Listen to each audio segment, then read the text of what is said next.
We want you to plan for success. Welcome to Planning Matters Radio. Peter, it's really good to see you. A really important discussion today. 3 retirement risks that could cause you to run out of money. And I think, again, you've probably heard the number one biggest fear among retirees is running out of money, right? So life expectancies are at an all-time high. Today, a couple that's age 65 has a 50% chance of living beyond 90. So the first risk is known as longevity risk. Yeah, something that we hope for. And in fact, it multiplies all of the other risks that we face in retirement. The longer that we live, the more likely we are going to be affected by numerous other risks, and in many cases, multiple times over a long life. You know, this number one fear of retirees of running out of money, Erin, really begs the question of, is the way that we are planning for retirement really the best way? Is the status quo and the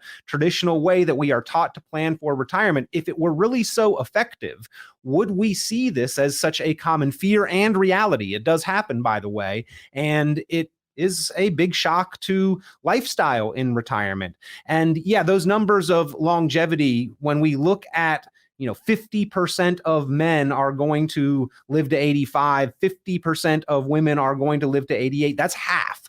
So half live beyond that number, and the chances are pretty high that we make it into our 90s. In fact, with a healthy 65-year-old couple, 50% chance that at least one of them lives to 92 and beyond. So we really do need to plan for longevity. We need to make sure that we've got a plan that our dollars last longer than we do. And unfortunately, I see people planning that, hey, mom and dad only made it to 78 or 80, so that's all I need to plan for. We really don't want to be wrong on this one. And if we are going to be wrong, we want to be on the side where we have planned to need money for funding many more years than less years. So what is that plan? How do you address longevity risk?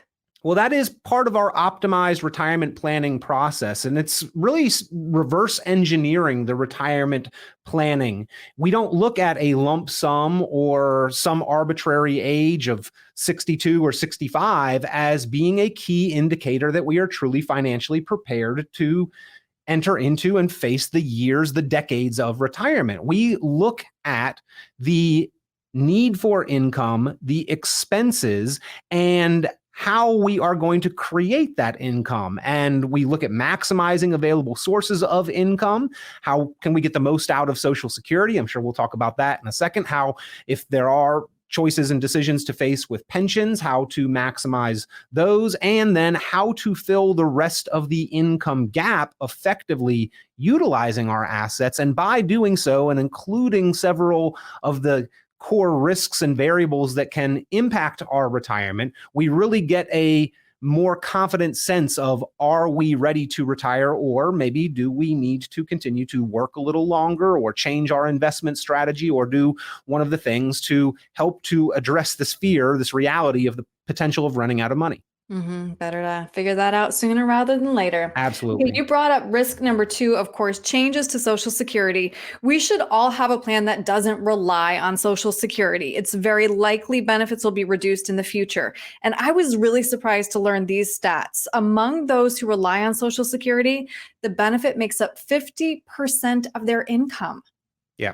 Well, I think in some amount, everybody relies on Social Security. Even if we could be self-sufficient and maintain our lifestyle without Social Security, it's there and we use it. And that is helping to preserve and protect more of the assets that are giving us that confidence for our later years. So it is a system designed that everybody has some skin in the game and everybody has the ability to receive and benefit from it. And so, yes, I think, too many people are solely reliant on Social Security, which, by the way, does not typically cover all of the retirement expenses. And so we really do need to do a better job of planning to maximize what we can save and supplement that Social Security with.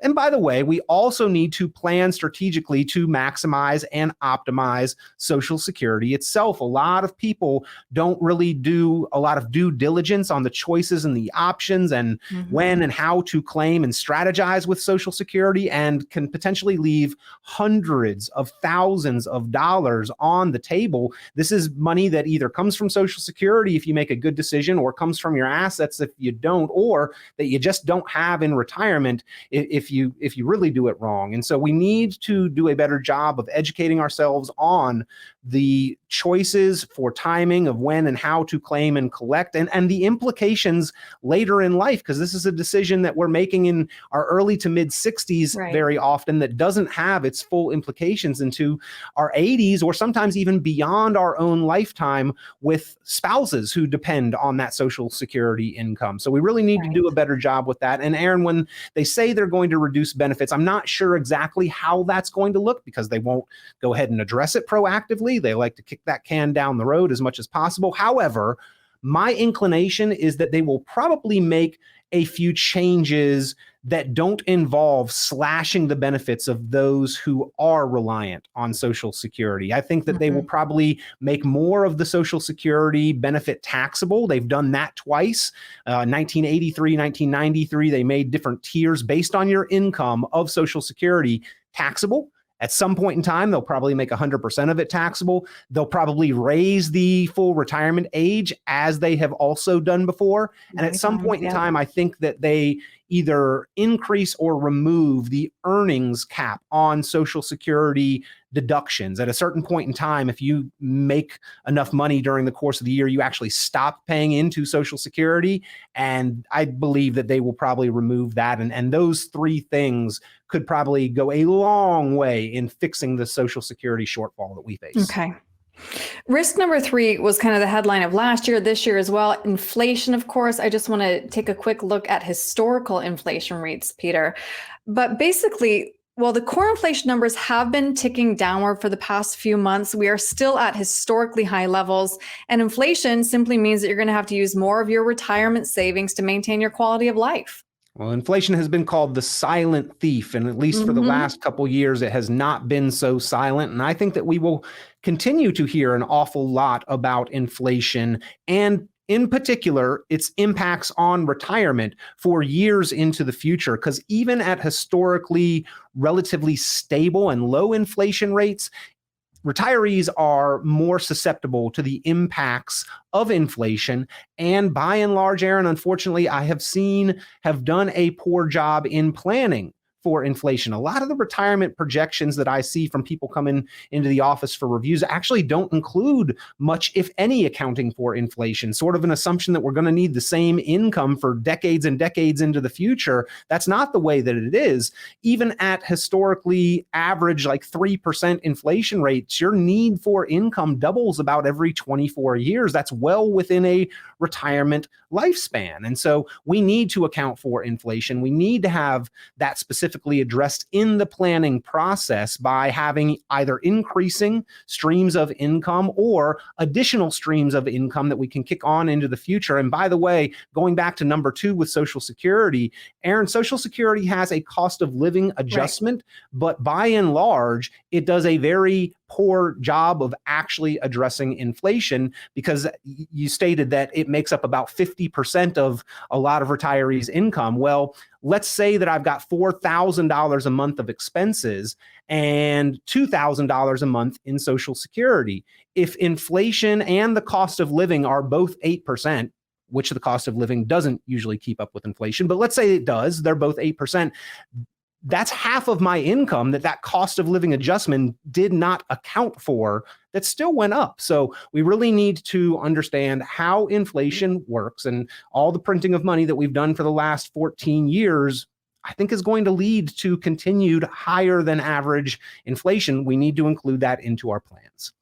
So did you address this then? What are the solutions for planning for this kind of inflation? Because it's very much out of our hands, right? Yeah, well, I think there are solutions for each of these problems. Is that you need to have a specific written retirement income plan. And you need to talk about the variables that can impact that income plan: longevity, market risk, sequence risk, Social Security perhaps being reduced, right? We're going to include that, even if I don't believe that's how it's actually going to happen. Let's take them at face value at their word and include a reduction in Social Security around the time that they're talking about. 2033, they say they'll only be able to pay 75 cents on the dollar. Let's include that in our plan.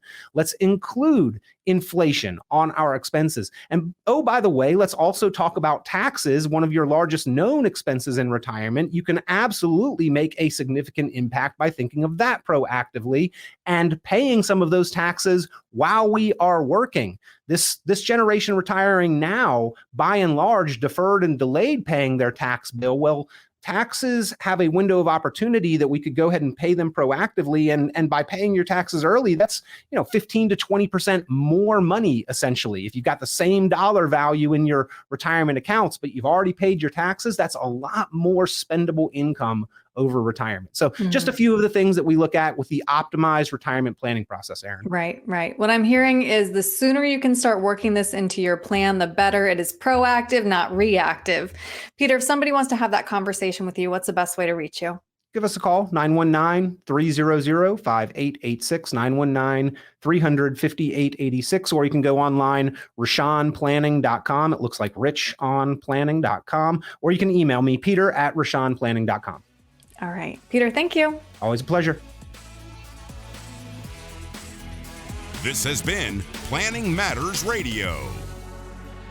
The content of this radio show is provided for informational purposes only and is not a solicitation or recommendation of any investment strategy. You are encouraged to seek investment, tax, or legal advice from an independent professional advisor. Any investments and/or investment strategies mentioned involve risk, including the possible loss of principal. Advisory services offered through Brookstone Capital Management, a registered investment advisor. Fiduciary duty extends solely to investment advisory advice and does not extend to other activities such as insurance or broker-dealer services. Advisory clients are charged a quarterly fee for assets under management, while insurance products pay a commission, which may result in a conflict of interest regarding compensation.